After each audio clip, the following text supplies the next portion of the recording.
हम लोग क्या कह रहे हैं उससे ज़्यादा महत्वपूर्ण है कि हम क्यों कह रहे हैं, और किसी वचन को हम किस उद्देश्य से कहते हैं उसको विवक्षा कहते हैं।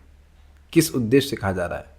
मेरे मित्र कल आए थे और मैंने उनका कहा कि मैं आपसे बदला लूँगा, तो वो हंसने लगे। अब किसी घर में कोई जाए और कोई कहे मैं आपसे बदला लूँगा तो घबरा जाएगा, अरे क्या बदला लेंगे। हमने कहा आपने मुझे बहुत अच्छा प्रसाद खिलाया था जब मैं आपके घर में आया था, तो अब हम आपको भी खिलाएंगे। तो आप समझ रहे हैं, वो हंसने लगे और फिर हम लोग बातचीत करने लगे। तो मेरा उद्देश्य कहने का यह नहीं था कि मैं आपसे बदला लूँगा, मेरा उद्देश्य था कि आई विल सर्व यू। तो मैंने क्या कहा उससे ज़्यादा महत्वपूर्ण ये था कि मैंने क्यों कहा। आप कहेंगे कि सब बातें क्यों कह रहे हैं।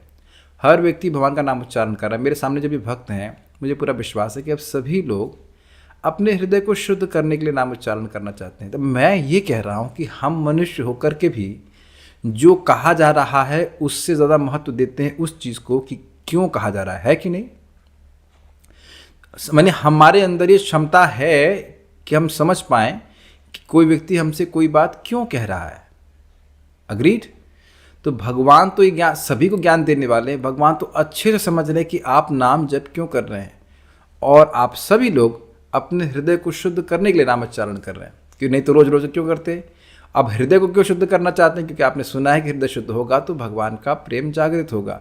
तो आप हाईएस्ट उद्देश्य को प्राप्त करने के लिए हाईएस्ट साधना कर रहे हैं। हाईएस्ट उद्देश्य को प्राप्त करने के लिए जो भगवान चाहते हैं उसको प्राप्त करने की इच्छा से बोल रहे हैं, इस विवक्षा से कि मेरा हृदय शुद्ध हो, भगवान मुझसे प्रसन्न हो। और भगवान इस बात को समझते हैं। I hope this is very clear. तो ऐसा करेंगे तो निश्चित भगवान की प्राप्ति होगी। भगवान समझते हैं इस बात को। हरे कृष्णा।